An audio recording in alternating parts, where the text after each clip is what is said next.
and to recommit to the principles that gave rise to our organization and to the promise contained in its first words, we the peoples. Excellencies, the choices we face are not part of an ideological debate. They are a matter of life and death for millions. As I scan the global landscape, we must make 5 critical choices. First, we must choose peace rooted in international law. Peace is our first obligation, yet today wars rage with a barbarity we vowed never to allow. Too often, the Charter is brandished when convenient and trampled when not. But the Charter is not optional. It is our foundation. And when the foundation cracks, everything built upon fractures. Around the world, we see countries acting as if the rules don't apply to them. We see humans treated as less than human, and we must call it out. Impunity is the mother of chaos, and it has spawned some of the most atrocious conflicts of our times. In Sudan, civilians are being slaughtered, starved, and silenced. Women and girls face unspeakable violence. There is no military solution. I urge all parties, including those in the hall, end the external support that is fueling this bloodshed. Push to protect civilians, because the Sudanese people deserve peace, dignity, and hope. In Ukraine, relentless violence continues to kill civilians, destroy civilian infrastructure, and threaten global peace and security. I commend recent diplomatic efforts by the United States and others. We must work for a full ceasefire and a just, lasting peace in accordance with the Charter, UN resolutions, and international law. In Gaza, the horrors are approaching a third monstrous year. They are the result of decisions that defy basic humanity. The scale of death and destruction are beyond any other conflict in my years as Secretary General. The International Court of Justice has issued legally binding provisional measures in the case named Application of the Convention on the Prevention and Punishment of the Crime of Genocide in the Gaza Strip. Since then, a famine has been declared and the killing has intensified. The measures stipulated by the ICJ must be implemented fully and immediately.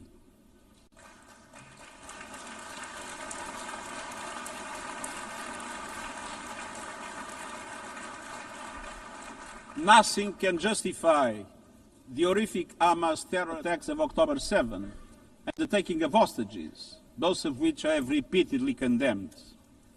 And nothing can justify the collective punishment of the Palestinian people and the systematic destruction of Gaza. We know what is needed. Permanent ceasefire now. All the hostages released now. Full humanitarian access now. And we must not relent in the only viable answer to sustainable Middle East peace, a two-state solution as so eloquently reaffirmed yesterday. We must urgently reverse dangerous trends on the ground. Relentless settler expansion and violence and the looming threat of annexation must stop. Everywhere, from Haiti to Yemen, to Myanmar and the Sahel and beyond, we must choose peace anchored in international law. The past year has brought glimmers of hope, including the ceasefire between Cambodia and Thailand, and the agreement between Azerbaijan and Armenia brokered by the United States. But far too many crises continue unchecked. Impunity prevails, lawlessness is a contagion, it invites mayhem, accelerates terror, and risks a nuclear free-for-all. When accountability shrinks, graveyards grow. When UN staff and facilities are attacked, violating legal obligations, so too is the core of our ability to serve and deliver. The Security Council must live up to its responsibilities. It must be more representative, more transparent, and more effective. Beyond crisis response, we must tackle the injustices that ignite conflict: exclusion, inequality, impunity, and corruption. The surest way to silence the guns is to raise the volume for justice. Real security is born of fairness and opportunity for all. Excellences, cela m'amène au deuxième point. This leads me to my second point. We must choose human dignity and human rights. Les droits humains ne sont pas Human un ornement rights de are la not paix. an ornament Ils en of sont le peace, socle. they're its bedrock. Les droits humains, sociaux, Human rights, économiques, politiques, social, civiques cultural, et political, culturels and civil sont are universels, universal, indivisibles indivisible, et and interdépendants. interdependent. Choisir les droits, Choosing c'est rights plus que des means paroles. more than C'est words. choisir la justice It plutôt que le means choosing silence. justice over C'est silence. préserver la liberté It means et l'espace protecting civique. freedom and civic space. Faire avancer l'égalité pour Advancing les femmes et equality les for filles. women and girls. Combattre le Confronting racisme et la racism and discrimination sous discrimination toutes leurs in all formes. its forms. Protéger les défenseurs des Protecting droits human humains, rights les defenders, journalistes journalists, et la liberté and freedom of d'expression, speech. et garantir les droits And des réfugiés et upholding des the rights migrants of refugees and afin que la migrants mobilité so soit that sûre mobility is et safe conforme and au in droit accordance with international. international law. Les droits humains sont un Human combat rights quotidien, are a daily en battle, ligne comme hors online ligne. and offline. Ils exigent de la They volonté require politique, political will. mais la dignité ne se But résume dignity pas à la is not only protection des droits. about the protection of Elle rights, exige pleinement concrétiser ces droits about grâce rights à un fulfilled développement through inclusif inclusive et and résilient. resilient development. Des droits qui mettent fin à la Rights that pauvreté put an end et à la to faim. poverty and hunger. Des droits qui ouvrent Rights de la that voie de open doors l'éducation, de la to santé education, et des health opportunités. and opportunity. Les objectifs de The développement Sustainable durable Development sont Goals notre feuille are de our route shared commune roadmap pour for concrétiser ces achieving droits. these rights. Mais pour avancer sur But cette in order voie, to make il faut progress du down this carburant. road, we need Ce fuel. carburant, c'est le And financement. that fuel is Et nous savons ce qu'un finance. développement bien mené peut We've seen accomplir. what development done right can Au deliver. cours de la dernière In the past décennie, decade, des millions de personnes supplémentaires millions ont more have accédé à gained access to l'électricité, electricity, à des solutions de cuisson clean propres cooking et à solutions, l'Internet. and to the Le internet. mariage des enfants Child marriage recule, is in retreat. la représentation des femmes Women's avance, representation is mais les growing, coupes dans l'aide au but cuts développement to aid font des are wreaking ravages. havoc. Pour un grand nombre de personnes, They are elles a death représentent une sentence condamnation for many. à mort. Pour tant d'autres, For so un many more, avenir confisqué. a stolen future. C'est là tout le This paradoxe is de the notre great époque. paradox of our time. Nous avons les solutions, We have the mais nous solutions, siphonnons le but we carburant are siphoning qui nous off the permettrait fuel d'avancer. that would make it possible to make Choisir la progress. dignité, c'est choisir To la choose justice dignity, we financière must choose et la financial solidarité. and solidarity. Nous devons réformer We need l'architecture to financière reform the international internationale financial afin architecture qu'elle soit au so that it service du drives développement development de for all. toutes et de tous. Avant que des banques multilatérales de With bigger développement and plus grandes et bolder plus multilateral audacieuses, development qui banks prêtent lending more davantage et mobilisent and plus de capitaux mobilizing more privés pour les private pays en capital développement, for developing avec des countries, mécanismes d'allègement de with dette plus faster rapides et and plus fairer justes, debt relief pour mechanisms, tous les pays en difficulté, helping every country y in compris crisis, ceux à revenus including intermédiaires. middle-income countries. une protection des ressources nationales, Protecting en natural s'attaquant aux flux resources financiers by illicites, tackling illicit aux financial pratiques fiscales flows and abusives abusive tax qui volent aux practices sociétés that rob leur societies avenir. of their future. et des institutions And financières global mondiales à financial l'image du monde institutions that d'aujourd'hui, represent today's avec une world, with participation far bien plus greater forte participation des pays of en développement developing countries dans sa composition et ses décisions. in terms of their composition Alors and faisons their le choix decision making. d'une So économie let mondiale au us service de choose a toutes global et economy tous. that works for everyone, Faisons le men choix and women. des droits Let humains us choose et de la human dignité rights and et dignity, donnons-nous les moyens d'une and transition let us juste equip pour les ourselves peuples with the et la means planète.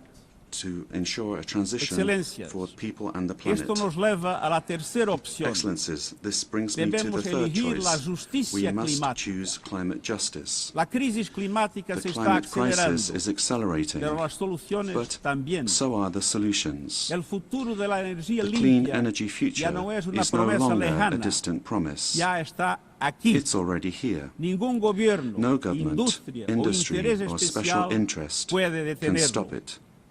pero algunos lo but están some are intentando, trying, prejudicando a las hurting economías, economies, imponiendo locking precios in más higher altos prices y and desperdiciando squandering una a oportunidad historic histórica. opportunity. Excellencies, fossil fuels are a losing bet. Last year, almost all new power capacity came from renewables, and the investment is surging. Renewables are the cheapest and fastest source of new power.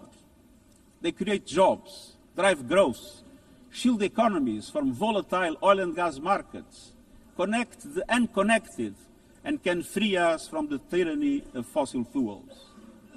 But not at today's pace. Clean energy investment remains uneven. 21st century grids and storage are not rolling out fast enough. And public subsidies, taking from taxpayer money, still flow to fossil fuels over clean energy by a factor of 9 to 1. Meanwhile, emissions, temperatures, and disasters keep rising. And those least responsible suffer the most. Science says limiting global temperature rise to 1.5 degrees by the end of this century is still possible, but the window is closing. The International Court of Justice has affirmed the legal obligation of states. We must step up action and ambition, especially through strengthened national climate plans. Tomorrow, I will welcome leaders to announce new targets. The G20, the biggest emitters, must lead, guided by common but differentiated responsibilities. But all countries must step up and do more as we head to the UN Climate Conference in Brazil. By accelerating action in energy, forests, methane and industrial decarbonization. By defining a credible roadmap to mobilize $1.3 trillion annually in climate finance by 2035 for developing countries. By supporting just transitions, by doubling finance for adaptation to at least $40 billion this year, and rapidly deploying proven tools to unlock billions more in concessional finance. And by capitalizing the Loss and Damage Fund with significant contributions. All of these requires government, international financial institutions, philanthropies, civil society, and the private sector to work together, to provide fiscal space to developing countries and unlock new innovative sources of finance at scale, including solidarity levies on high-emitting sectors and debt swaps. We have the solutions and tools, but we must choose climate justice and climate action. First, we must choose to put technology at the service of humanity.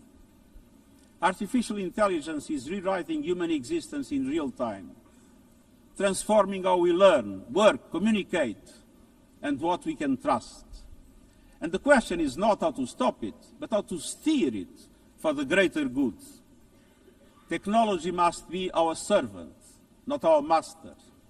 It must promote human rights, human dignity, and human agency.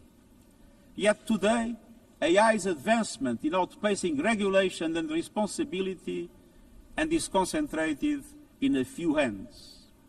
And the risks are expanding to new frontiers, from biotech to autonomous weapons.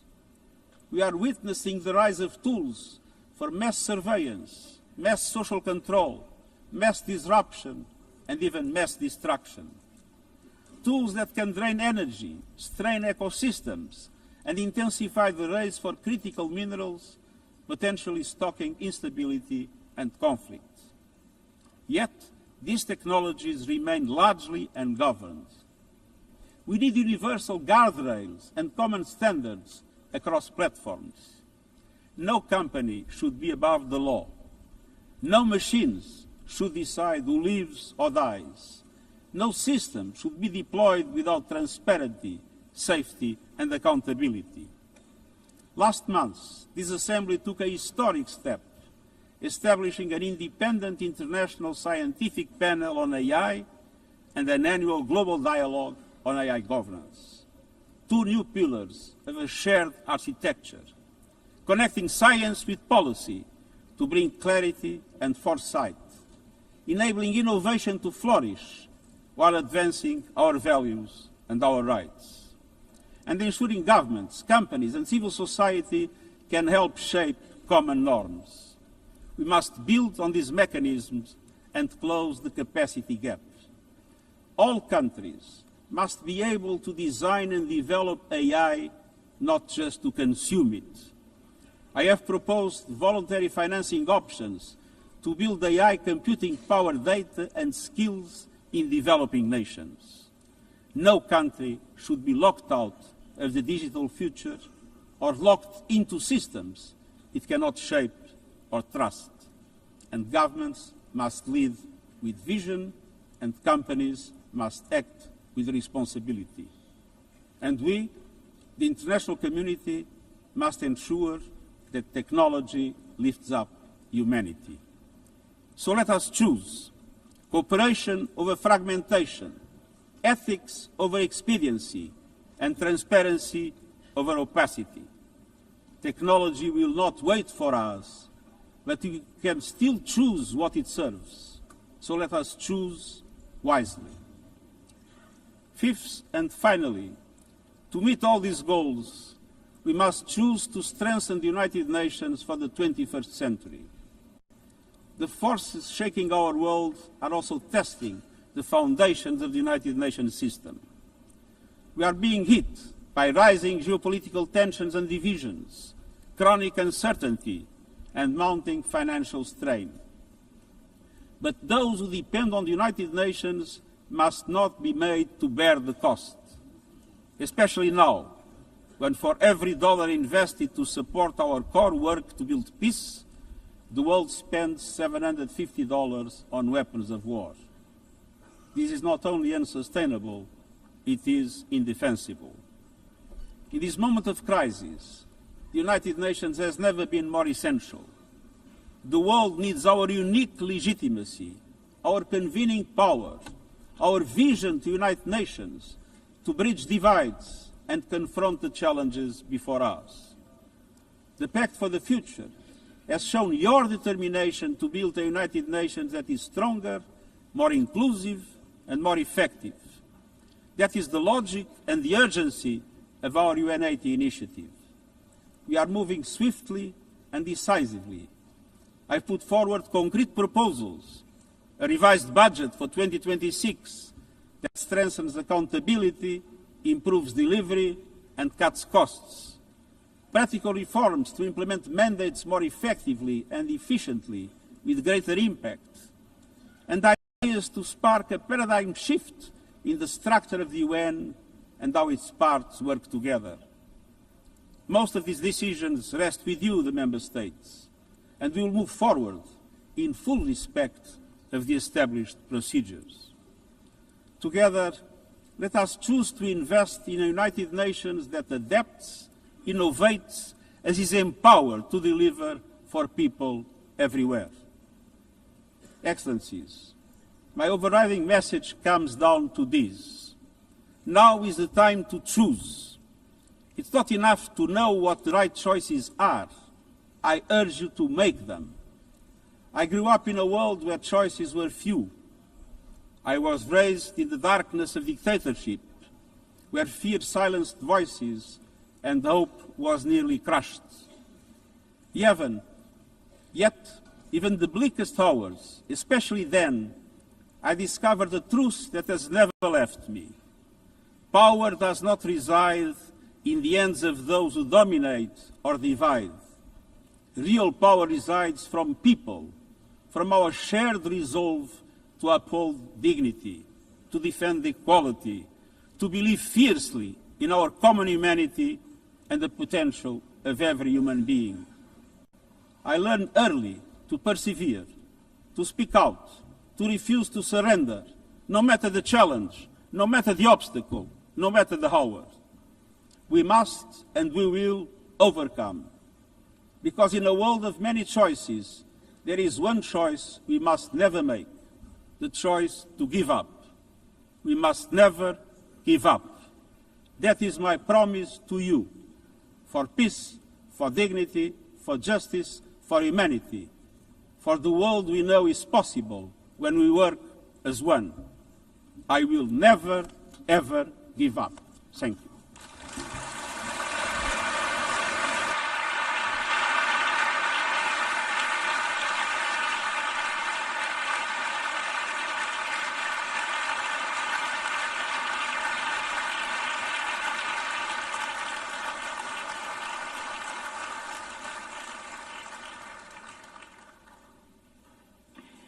I thank the Secretary General. The Assembly will now turn to agenda item 8, entitled General Debate.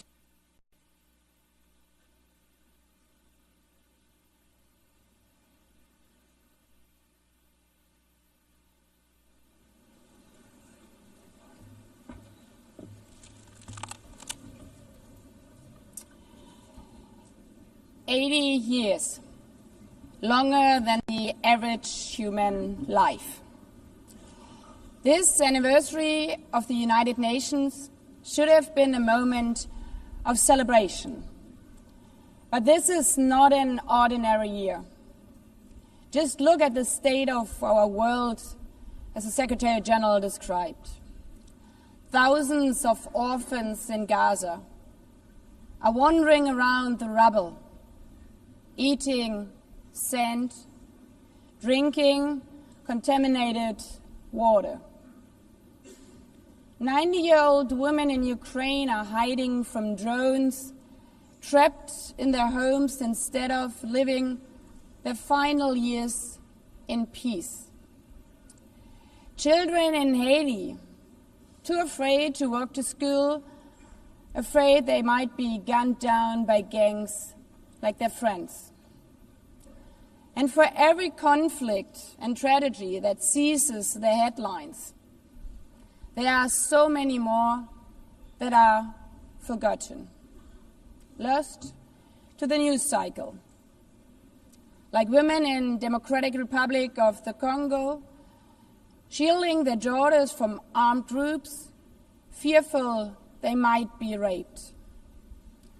And Rohingya children spending their whole childhood in tattered tents, unable to remember what their home looks like. Faced with these realities, now is not the time to celebrate, but to ask ourselves, where is the United Nations?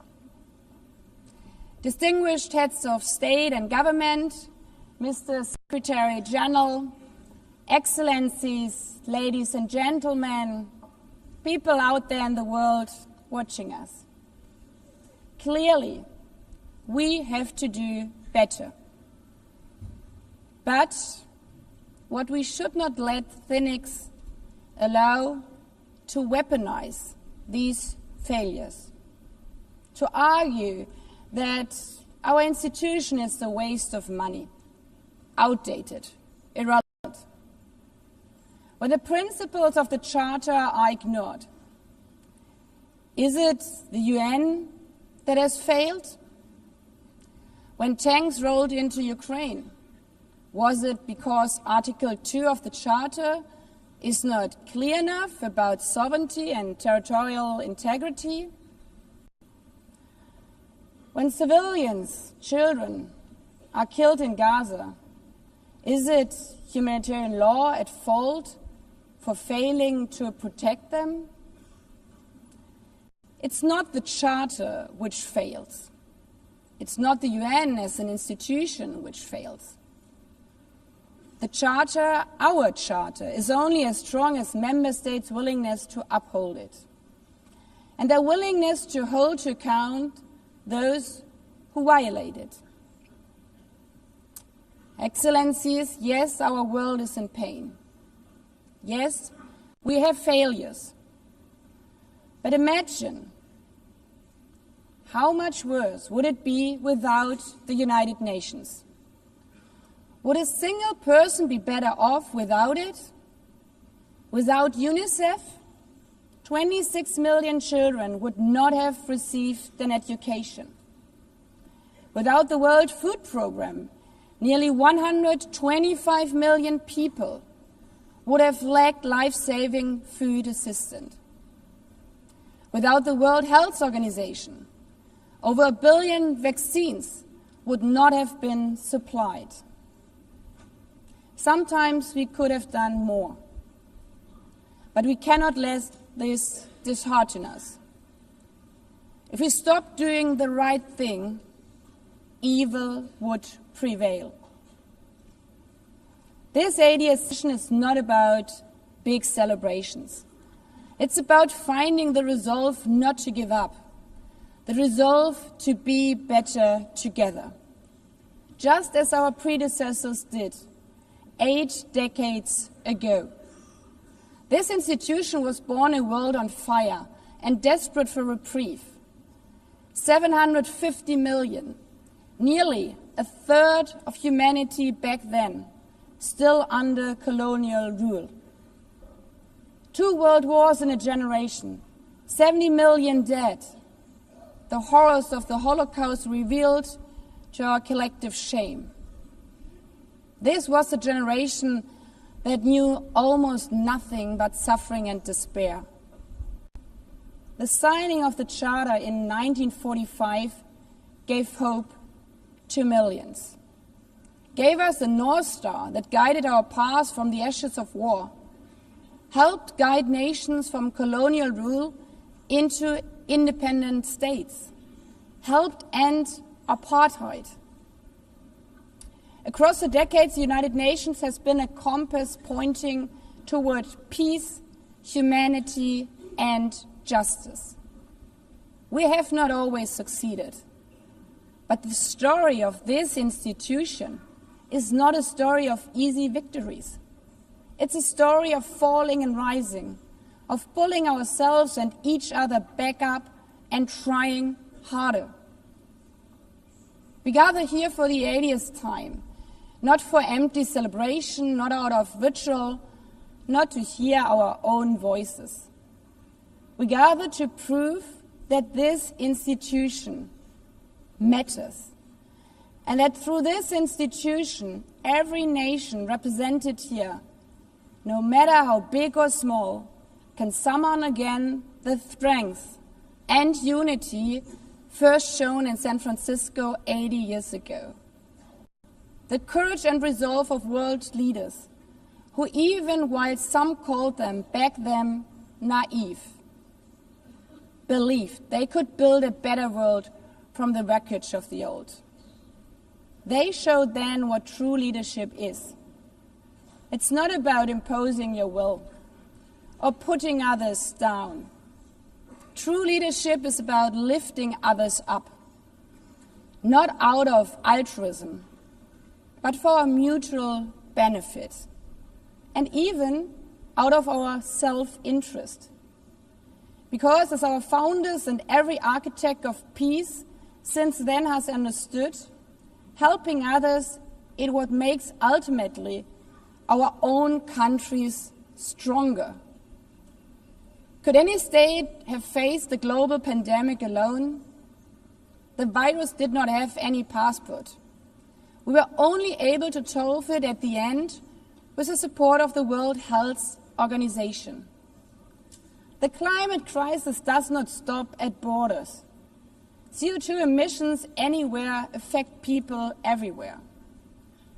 Even the wealthiest cities in the world cannot shield themselves from wildfires.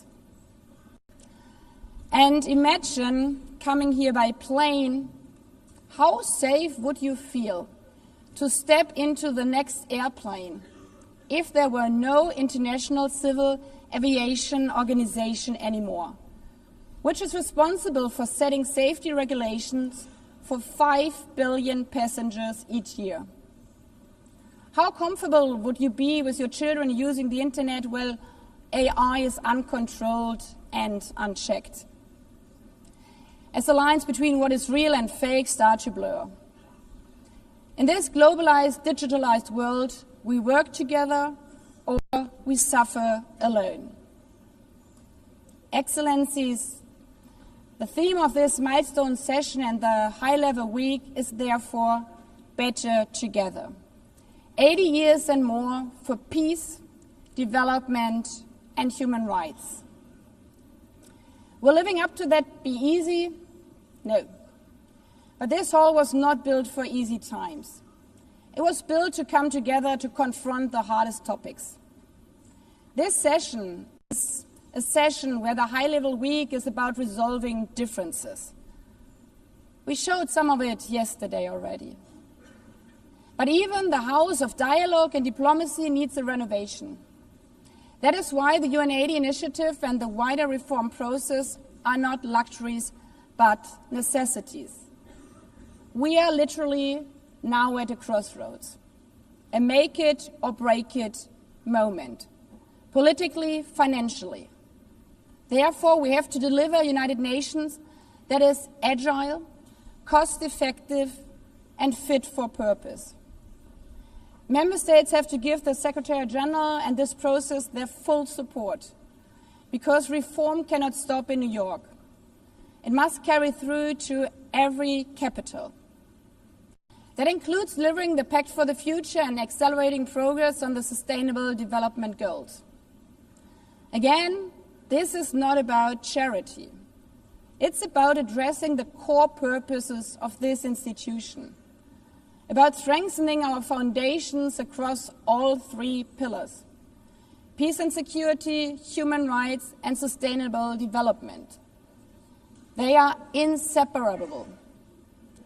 Leaving hundreds of millions trapped in extreme poverty, vulnerable to crisis, and denied their human rights is not only a moral failure, it's a recipe for global unrest, terrorism, and a tragic waste of humanity's greatest resource, its people. Put it simply, without the SDGs, there cannot be lasting peace. Excellencies, our future as an institution will also be shaped by the selection of the next Secretary General. And here we must pause and reflect. In nearly 80 years, this organization has never chosen a woman for that role. One might wonder how out of 4 billion potential candidates, there could not be found a single one. Of course,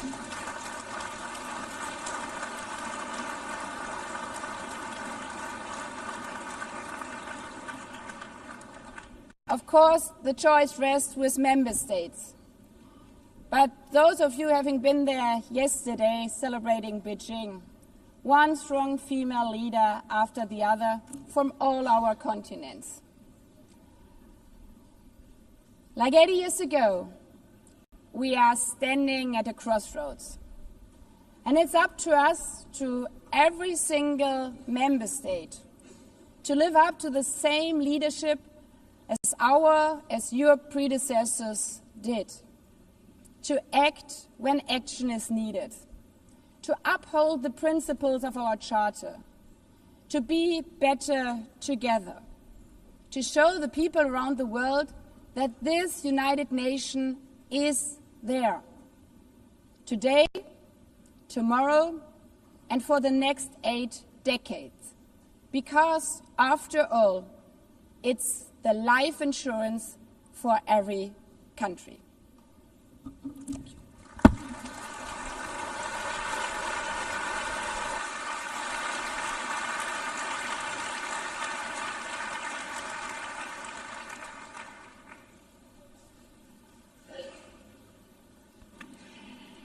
Before giving the floor to the first speaker for this morning, I would like to remind member states that the list of speakers for the general debate has been established on the agreed basis that statements should be no longer than 15 minutes to enable all the speakers to be heard at a given meeting.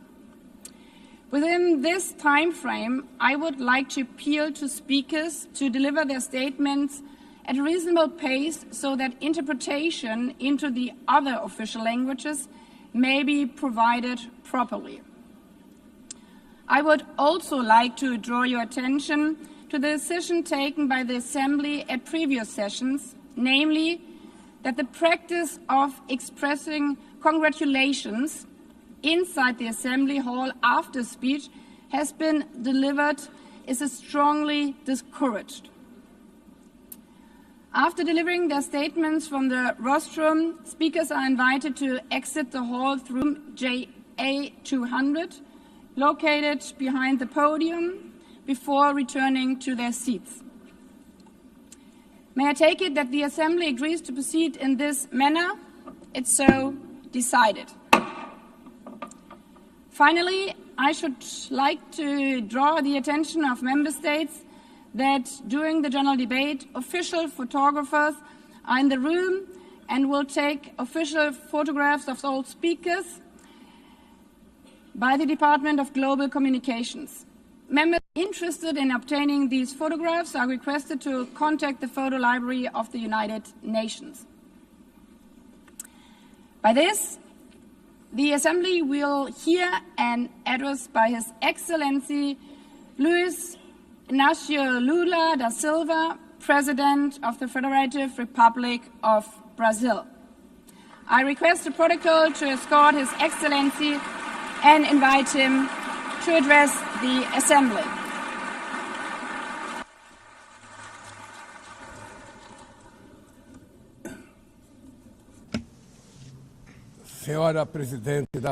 Madam President of the General Assembly, Annalena Baerbock, Mr. Secretary-General Antonio Guterres, dear heads of state and government, and representatives of the member states gathered here.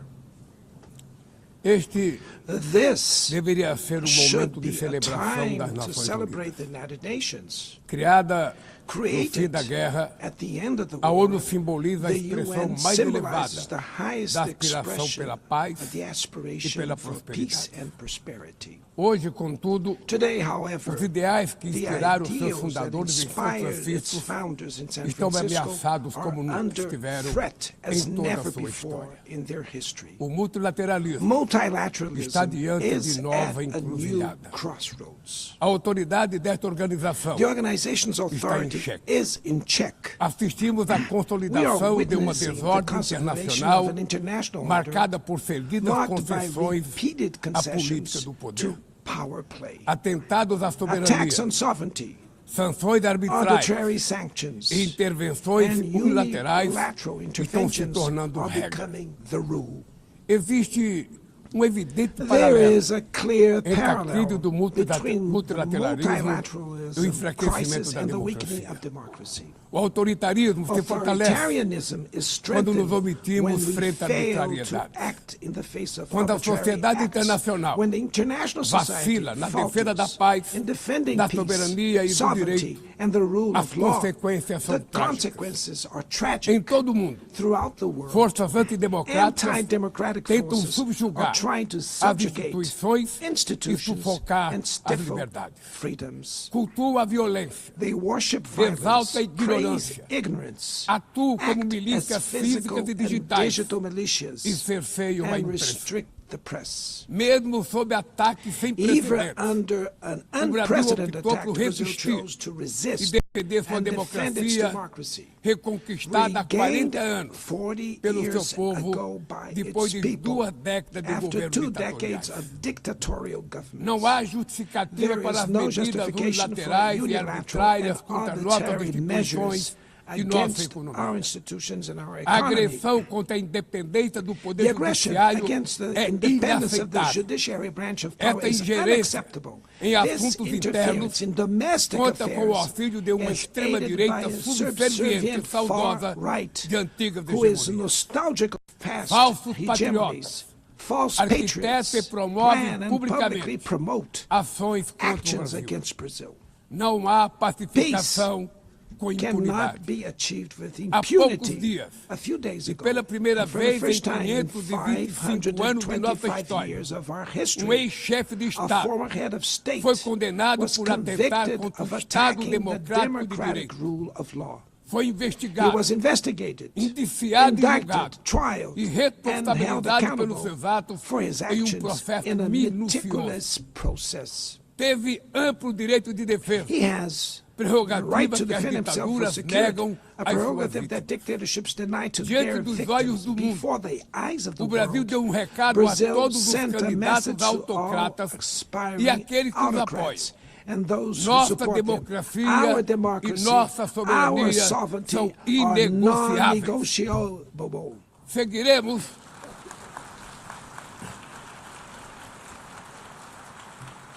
Seguiremos como nação independente e como povo livre de qualquer tipo de tutela. Democracias sólidas vão além do ritual eleitoral. Seu vigor pressupõe a redução da desigualdade, a garantia dos direitos mais elementares, a alimentação, a segurança, o trabalho, a moradia, a educação e a saúde. A democracia falha quando as mulheres ganham menos que os homens ou morrem pelas mãos de parceiros e familiares. Ela perde quando fecha suas portas e culpa migrantes pelas mazelas do mundo. A pobreza é tão inimiga da democracia quanto o extremismo. Por isso, foi com orgulho que recebemos da FAO a confirmação de que o Brasil voltou a sair do mapa da fome este ano de 2025. Mas no mundo, ainda há 670 milhões de pessoas famintas e cerca de 2 bilhões e 300 milhões enfrentam insegurança alimentar. A única guerra que todos podem sair vencedores Everyone can emerge victorious is the one we wage against hunger and poverty. Esse é o objetivo da Aliança This is the goal of the global alliance we launched que já conta at the com o apoio de G20 and which has the 103 support of 103 A countries. comunidade The internacional international community precisa rever needs to suas revise prioridades, its priorities, reduzir os gastos com reduce guerras arms e spending, aumentar a ajuda and ao increase desenvolvimento. development aid. Aliviar o serviço Relieve da the dívida service externa of the dos foreign países mais debt pobres, of the poorest sobretudo os countries, above africanos, all African e nations, definir and padrões set mínimos de minimum tributação global global tax standards para que os super so ricos that the super paguem mais rich impostos pay que more os taxes trabalhadores. than workers.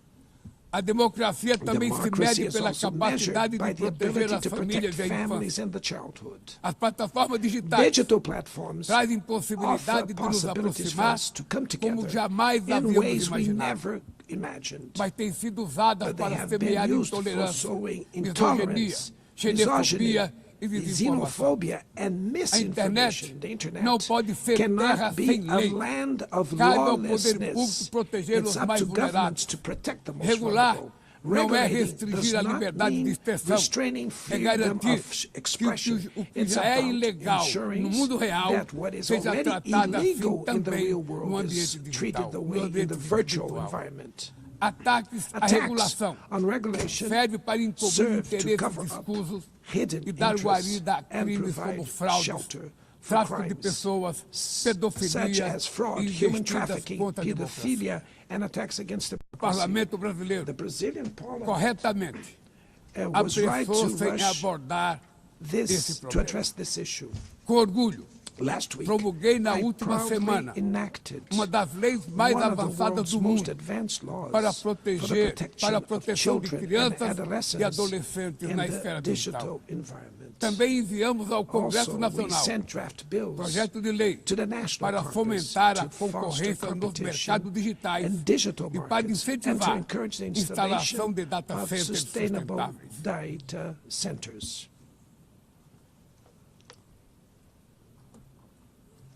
Para mitigar os To riscos da mitigate inteligência the risks artificial, of artificial intelligence, apostamos na we are construção de uma committed to governança building multilateral multilateral em linha governance com o in Pacto line with the Digital global Global digital aprovado neste compact plenário that was no approved ano in this passado. plenary last year. Senhoras e senhores, Ladies and gentlemen, your Na América excellencies, Latina e in Latin Caribe, America and the Caribbean, vivemos momento we de are crescente experiencing a polarização time e of growing instabilidade. polarization and instability. Manter a região como zona de Maintaining the paz region as a zone of sempre foi peace e é a is nossa and was prioridade. our priority. Somos continente We livre are de a armas de continent destruição em free of massa, weapons of mass sem conflitos destruction, étnicos ou without religiosos. ethnic or religious preocupante conflicts.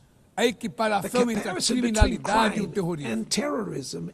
A forma mais eficaz de combater o tráfico de drogas é a cooperação para reprimir a lavagem de dinheiro e limitar o comércio de armas.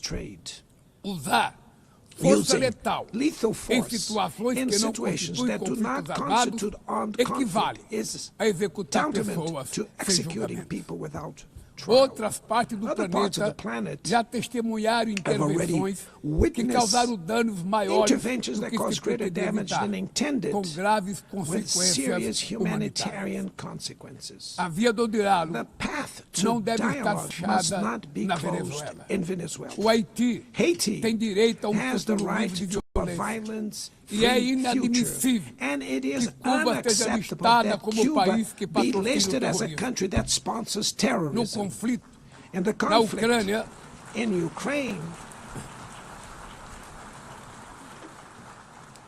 No conflito na Ucrânia, todos já sabemos que não haverá solução militar. O recente encontro no Alasca despertou a esperança de uma saída negociada. É preciso pavimentar caminhos para uma solução realista. Isso implica levar em conta as legítimas preocupações de segurança de todas as partes. A iniciativa africana e o grupo de amigos da paz, criado por China e Brasil, podem contribuir para promover o diálogo.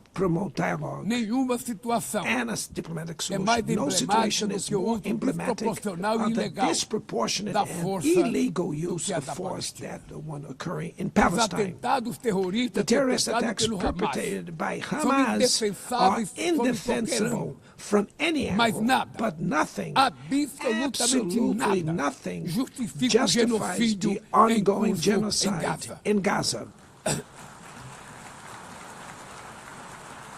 Ali, sob toneladas de escombros, estão enterradas dezenas de milhares de mulheres e crianças inocentes. Ali também estão sepultados o direito internacional humanitário e o mito da superioridade ética. Este massacre não aconteceria sem a cumplicidade dos que poderiam evitar. Em Gaza, fome é usada como arma de guerra. O deslocamento forçado de populações é praticado impunemente. Deve expressar minha admiração aos judeus que dentro e fora de Israel se opõem a esta punição coletiva. O povo palestino corre o risco de desaparecer. Só sobreviverá como um Estado independente integrado à comunidade internacional. Esta é a solução defendida por mais de 150 membros da ONU e afirmada ontem aqui, neste mesmo plenário, mas obstruída por um único veto. É lamentável que o presidente Mahmoud tenha sido impedido pelo país anfitrião de ocupar a bancada da Palestina nesse momento.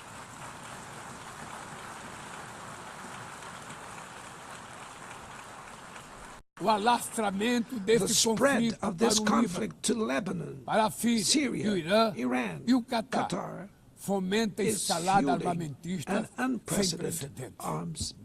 Senhoras Presidenta, bombas e armas nucleares não vão nos proteger da crise climática. O ano de 2024 foi o mais quente já registrado. A COP30 em Belém, no Brasil, será a COP da verdade. Será o momento dos líderes mundiais provarem a seriedade de seu compromisso com o planeta. Sem ter o quadro completo das contribuições nacionalmente determinadas, a chamada NDC, caminharemos de olhos vendados para um verdadeiro abismo. O Brasil se comprometeu a reduzir entre 59% e 67% suas emissões, abrangendo todos os gases de efeito estufa em todos os setores da economia. Nações em desenvolvimento enfrentam a mudança do clima ao mesmo tempo que lutam contra outros desafios. Enquanto isso, Países ricos rich countries usufruem enjoy de padrão de a vida obtido standard às of custas de living 200 reached anos at de the emissões de expense of gás. 200 years of greenhouse Exigir gas maior emissions. ambição e maior acesso Greater a ambition recursos and greater e access tecnologias to não é uma resources and questão de technology. caridade, It's not a matter of é charity, apenas uma but questão de of justiça. justice. A corrida The por minerais race for críticos critical essenciais minerals para a essential transição for energética energy não transition pode cannot reproduzir a lógica reproduce the predatória predatory que and marcou asymmetrical os últimos logic séculos. that has Em characterized Belém, recent centuries. In o Belém mundo vai City, conhecer the a world realidade will da learn Amazônia. about the O reality of Brasil the já Amazon. reduziu pela metade Brazil has already o reduced desmatamento na região deforestation by nos half 2 in the últimos anos. region in the last 2 years. Erradicá-lo requer Eradicating garantia, it condições requires dignas de vida para ensuring seus milhões decent de living habitantes. conditions for its millions of Fomentar o inhabitants. desenvolvimento Promoting sustentável sustainable development é o objetivo is the do Fundo objective of the Florestas Tropical Tropicais Forest para Forever sempre, Facility, que o Brasil which pretende Brazil lançar intends to launch para remunerar to compensate os países que countries mantêm that suas keep their florestas em forests pé. standing.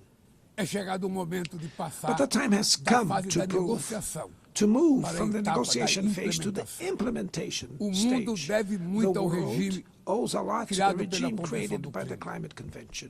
Mas é necessário Climate change trazer o combate needs à mudança to do be clima brought para to o the coração heart da of the ONU UN para que ela tenha so that a it atenção gets que the merece. attention it Um deserves. conselho A vinculado à council Assembleia Geral, linked to the General com Assembly força e with the legitimidade power para and monitorar legitimacy to compromissos, monitor dará commitments, coerência provide à ação climática. coherence to climate action. Trata-se de um passo This is a fundamental fundamental step na direção de uma towards reforma a mais broader abrangente reform da of the organização, organization, que contemple também which would um also Conselho de include Segurança an ampliado expanded nas Security duas Council categorias in de the seus two membros. member categories. Poucas áreas Few areas retrocederam have tanto worsened como o as much sistema as the multilateral de comércio. multilateral trading system.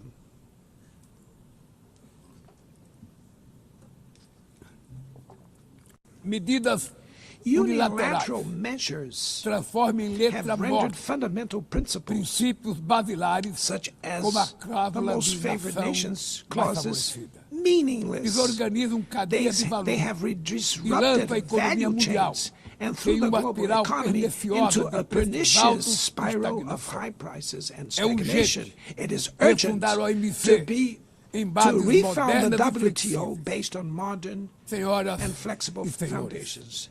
Your Excellencies, ladies este and ano gentlemen, this year, o mundo perdeu the duas world lost two personalidades exceptional excepcionais. public figures. O ex-presidente do Former Uruguai, Uruguayan Pepe Mujica, President Pepe e o Mujica nosso querido and Papa our dear Francisco. Pope Francis, Ambos both encarnaram como ninguém embodied the os best melhores valores humanist humanistas. values like no Suas other. vidas se Their lives were entrelaçaram intertwined com as with 8 the 8 décadas de existência da decades ONU. of the UN.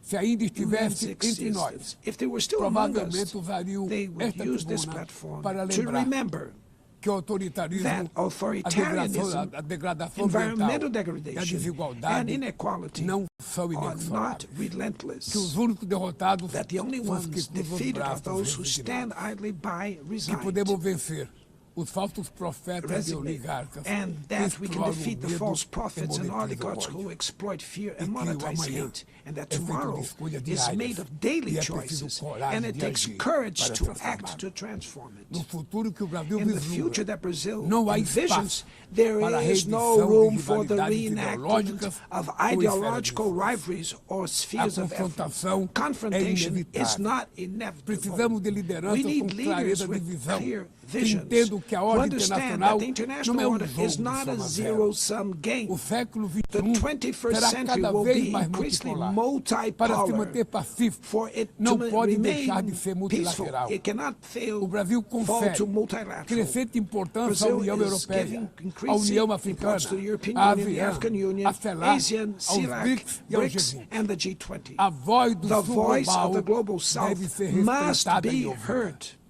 A ONU, The UN,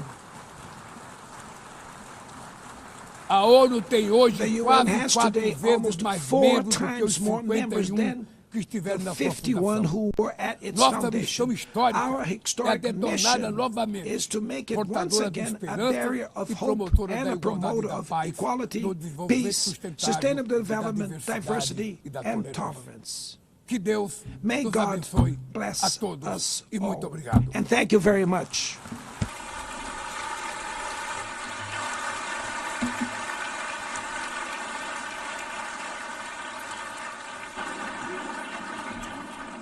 On behalf of the Assembly, I wish to thank the President of the Federative Republic of Brazil,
the Assembly will hear an address by His Excellency Donald Trump, President of the United States of America. I request protocol to escort His Excellency and invite him to address the Assembly.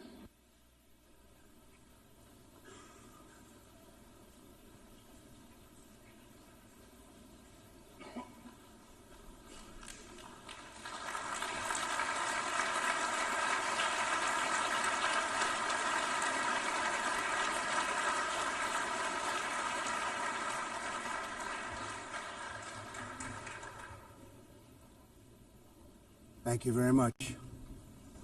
Very much appreciated.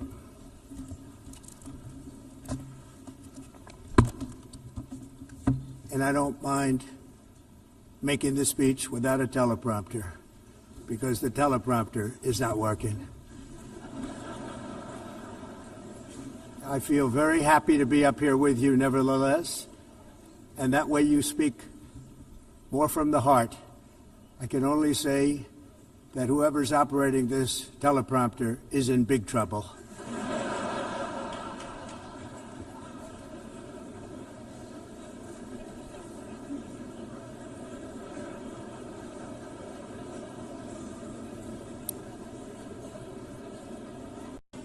Hello, Madam First Lady.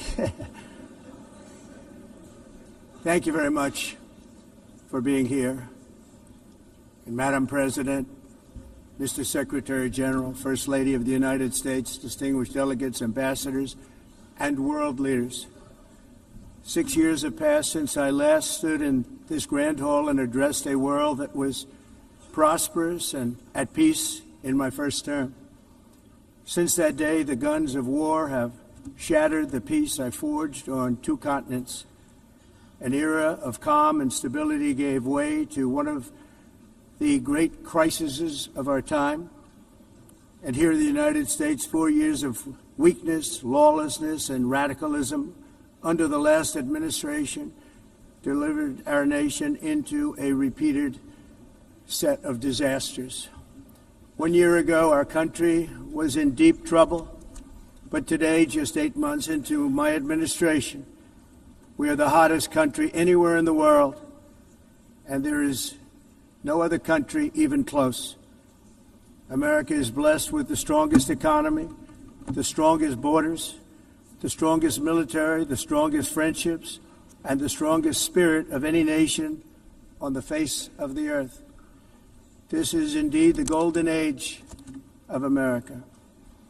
We are rapidly reversing the economic calamity we inherited from the previous administration, including ruinous price increases and record-setting inflation we've never had before. Under my leadership, energy costs are down, gasoline prices are down, grocery prices are down, mortgage rates are down, and inflation has been defeated. The only thing that's up is the stock market, which just hit a record high. In fact, it hit a record high 48 times in the last short period of time. Growth is surging, manufacturing is booming, the stock market, as I said, is doing better than benefit by that, almost everybody. And importantly, workers' wages are rising at the fastest pace in more than 60 years. And that's what it's all about, isn't it? In 4 years of President Biden, we had less than $1 trillion of new investment into the United States.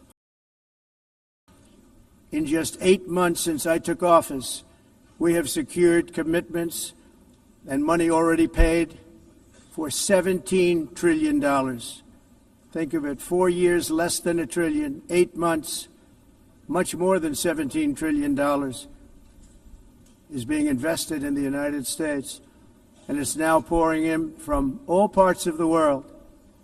We've implemented the largest tax cuts in American history and the largest regulation cuts in American history. Once and again, the best country on earth to do business, and many of the people in this room are investing in America, and it's turned out to be an awfully good investment during this 8-month period.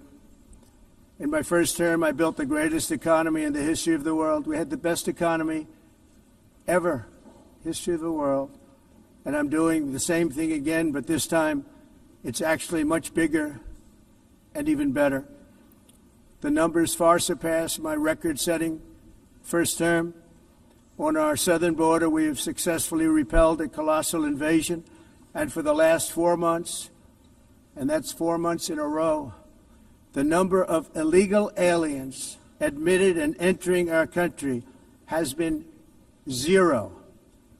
Hard to believe, because if you look back just a year ago, it was millions and millions of people pouring in from all over the world, from prisons, from mental institutions, drug dealers. All over the world they came. They just poured into our country with the ridiculous open border policy of the Biden administration. Our message is very simple. If you come illegally into the United States, you're going to jail, or you're going back to where you came from, or perhaps even further than that. You know what that means. I want to thank the country of El Salvador for the successful and professional job they've done in receiving and jailing so many criminals that entered our country.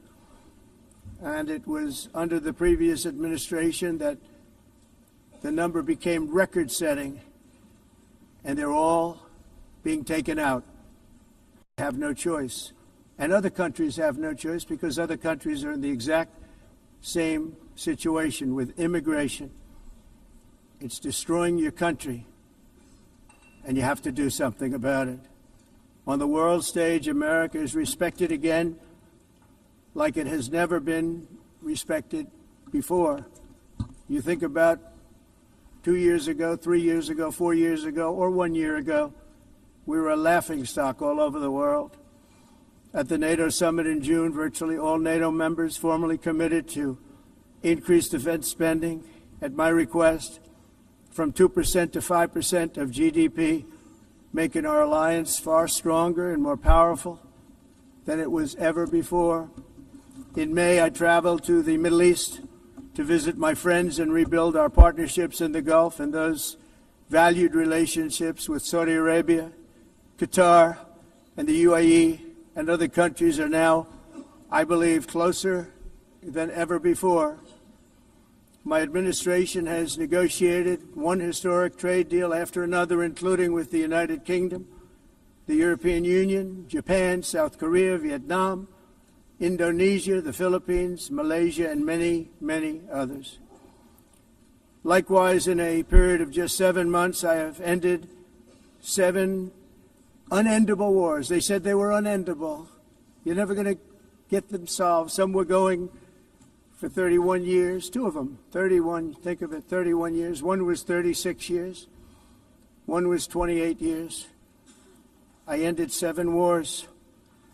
And in all cases, they were raging with countless thousands of people being killed. This includes Cambodia and Thailand, Kosovo and Serbia, the Congo and Rwanda, a vicious, violent war that was. Pakistan and India, Israel and Iran, Egypt and Ethiopia, and Armenia and Azerbaijan. It included all of them. No president or prime minister, and for that matter, no other country has ever done anything close to that. And I did it in just 7 months. It's never happened before. There's never been anything like that. I'm very honored to have done it. It's too bad that I had to do these things instead of the United Nations doing them. And sadly, in all cases, the United Nations did not even try to help in any of them. I ended 7 wars, dealt with the leaders of each and every one of these countries, and never even received a phone call from the United Nations offering to help in finalizing the deal. All I got from the United Nations was an escalator that on the way up stopped right in the middle. If the First Lady wasn't in great shape, she would have fallen. But she's in great shape. We're both in good shape. We both stood. And then a teleprompter that didn't work. These are the 2 things I got from the United Nations, a bad escalator and a bad teleprompter. Thank you very much. And by the way, it's working now. It just went on. Thank you. I think I should just do it the other way. It's easier. Thank you very much. I didn't think of it at the time because I was too busy working to save millions of lives. That is the saving and stopping of these wars.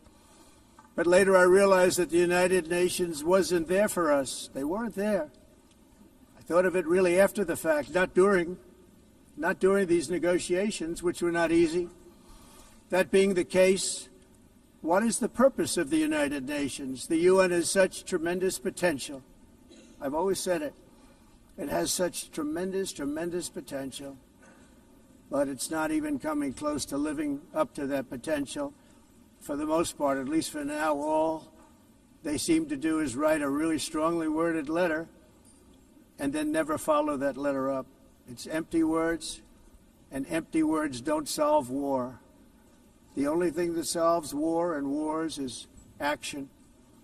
Now, after ending all of these wars and also earlier negotiating the Abraham Accords, which is a very big thing for which our country received no credit, never receives credit.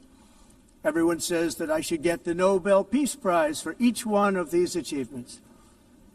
But for me, the real prize will be the sons and daughters who live to grow up with their mothers and fathers, because millions of people are no longer being killed in endless and unglorious wars.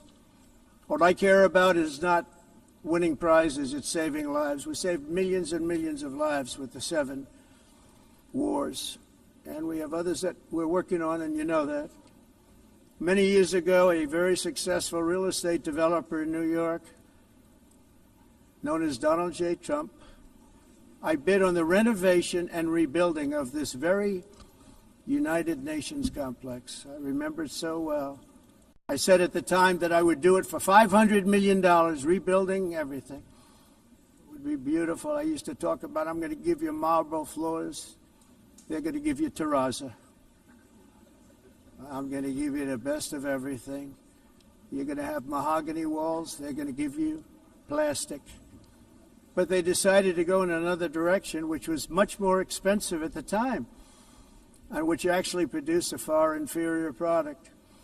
And I realized that they did not know what they were doing when it came to construction, and that their building concepts were so wrong, and the product that they were proposing to build was so bad and so costly. It was going to cost them a fortune. And I said, and wait till you see the overruns. Well, I turned out to be right. They had massive cost overruns and spent between $2 and $4 billion on the building and did not even get the marble floors that I promised them. You walk on terrazzo. Do you notice that? As far as I'm concerned, frankly, looking at the building and getting stuck on the escalator, they still haven't finished the job. They still haven't finished. That was years ago. The project was so corrupt that Congress actually asked me to testify before them on the tremendous waste of money, because it turned out that they had no idea what it was, but they knew it was anywhere between $2 and $4 billion as opposed to $500 million with a guarantee. But they had no idea, and I said it cost much more than $5 billion. Unfortunately, many things in the United Nations are happening just like that, but on an even much bigger scale, much, much bigger. Very sad to see. Whether the UN can manage to play a productive role, I've come here today to offer the hand of American leadership and friendship to any nation in this assembly that is willing to join us in forging a safer, more prosperous world. And it's a world that we'll be much happier with. A dramatically better future is within our reach. But to get there, we must reject the failed approaches of the past and work together to confront some of the greatest threats in history. There is no more serious danger to our planet today than the most powerful and destructive weapons ever devised by man, of which the United States, as you know, has many. Just as I did in my first term, I've made containing these threats a top priority, starting with the nation of Iran. My position is very simple. The world's #1 sponsor of terror can never be allowed to possess the most dangerous weapon. That's why, shortly after taking office, I sent the so-called Supreme Leader a letter making a generous offer. I extended a pledge of full cooperation in exchange for a suspension of Iran's nuclear program. The regime's answer was to continue their constant threats to their neighbors and U.S. interests throughout the region, and some great countries that are right nearby. Today, many of Iran's former military commanders, in fact, I can say almost all of them, are no longer with us. They're dead.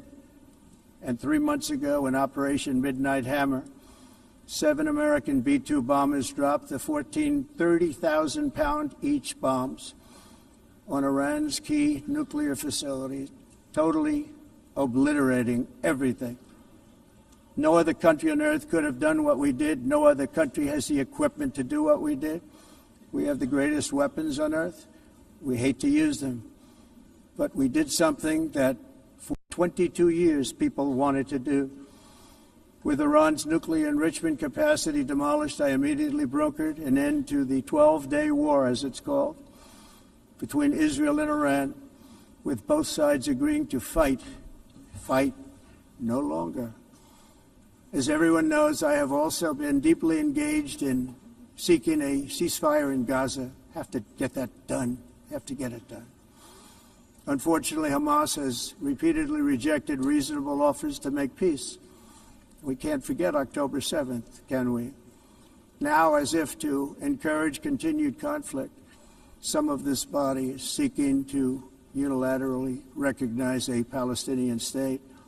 The rewards would be too great for Hamas terrorists for their atrocities. This would be a reward for these horrible atrocities, including October 7th, even while they refuse to release the hostages or accept a ceasefire. Instead of giving to Hamas and giving so much, because they've taken so much, they have taken so much. This could have been solved so long ago. But instead of giving in to Hamas's ransom demands, those who want peace should be united with one message: release the hostages now. Just release the hostages now. Thank you.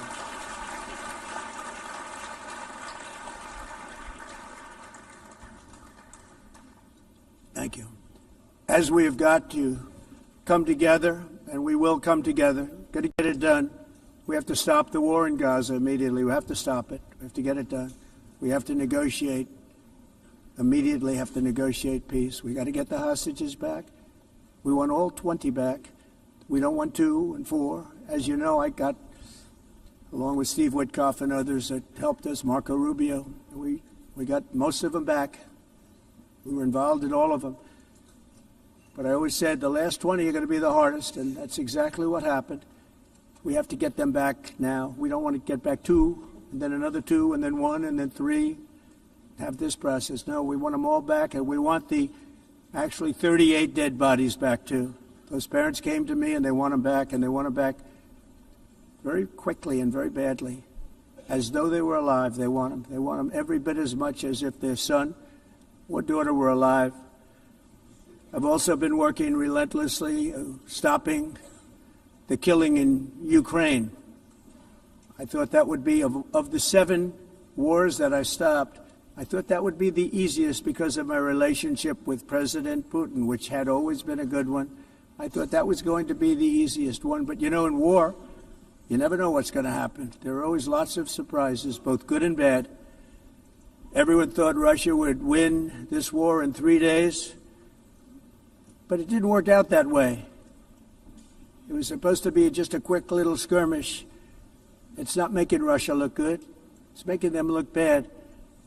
No matter what happens from here on out, this was something that should have taken a matter of days, certainly less than a week.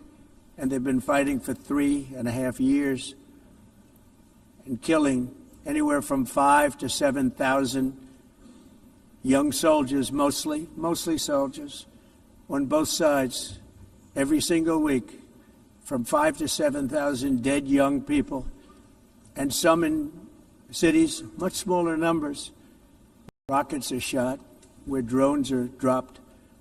This war would never have started if I were president. This was a war that should have never happened.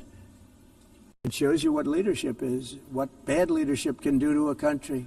Look what happened to the United States, and look where we are right now in just a short period of time. The only question now is how many more lives will be needlessly lost on both sides.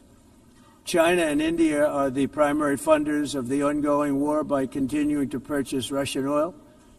But inexcusably, even NATO countries have not cut off much Russian energy and Russian energy products, which, as you know, I found out about 2 weeks ago, and I wasn't happy. Think of it. They're funding the war against themselves. Who the hell ever heard of that one? In the event that Russia is not ready to make a deal to end the war, then the United States is fully prepared to impose a very strong round of powerful tariffs, which would stop the bloodshed, I believe, very quickly. But for those tariffs to be effective, European nations, all of you are gathered here right now, would have to join us in adopting the exact same measures. I mean, you're much closer to this. We have an ocean in between. You're right there. And Europe has to step it up. They can't be doing what they're doing. They're buying oil and gas from Russia while they're fighting Russia. It's embarrassing to them. And it was very embarrassing to them when I found out about it, I can tell you that. They have to immediately cease all energy purchases from Russia. Otherwise, we're all wasting a lot of time. So I'm ready to discuss this. We're going to discuss it today with the European nations, all gathered here. I'm sure they're thrilled to hear me speak about it, but that's the way it is. I like to speak my mind and speak the truth. As we seek to reduce the threat of dangerous weapons today, I'm also calling on every nation to join us in ending the development of biological weapons once and for all. And biological is terrible, and nuclear is even beyond, and we include nuclear in that. We want to have a cessation of the development of nuclear weapons. We know, and I get to view it all the time. Sir, would you like to see? And I look at weapons that are so powerful that we just can't ever use them. If we ever use them, the world literally might come to an end. There would be no United Nations to be talking about. There would be no nothing. Just a few years ago, reckless experiments overseas gave us a devastating global pandemic. Yet despite that worldwide catastrophe, many countries are continuing extremely risky research into bioweapons and man-made pathogens. This is unbelievably dangerous. To prevent potential disasters, I'm announcing today that my administration will lead an international effort to enforce biological weapons convention. which is going to be meeting with the top leaders of the world by pioneering an AI verification system that everyone can trust.